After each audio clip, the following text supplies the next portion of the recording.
তিনি একমাত্র পারেননি ফুটবলটাকে কথা বলাতে। এক ম্যাচে 23টি গোল করার রেকর্ড রয়েছে তার খেলা দেখলে আপনার মনে হবে ফুটবল খেলা কম, কুমফু ফাইট বেশি। তার স্কিল এবং দক্ষতা এতটাই বেশি ছিল যার কারণে মুগ্ধ হয়েছে গোটা বিশ্বের ফুটবল প্রেমীরা। বলছিলাম ব্রাজিলের কিংবদন্তি ফুটবল প্লেয়ার রোনালদিনহোর কথা। আজকে জানবো এই কিংবদন্তি ফুটবলারের ইতিহাস।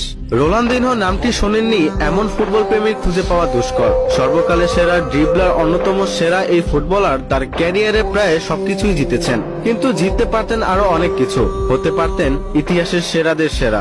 বিখ্যাত ফুটবলার ম্যারাডোনা বলেছিলেন রোনালদিনহো একমাত্র ফুটবলার যিনি পারেননি একমাত্র ফুটবলটাকে কথা বলিয়ে ছাড়তে। এছাড়া সবকিছুই করেই দেখেছেন তিনি। সর্বদা হাস্যোজ্জ্বল মানুষটি নিজের খারাপ অভ্যাসের কারণে অল্প সময়ই হারিয়ে গিয়েছেন লাইমলাইট থেকে। সর্বশেষ 2020 সালে যেতে হয়েছে প্যারাগুয়েন জেলেও। আজ বলছি রোনালদিনহো গাউচেকে নিয়ে।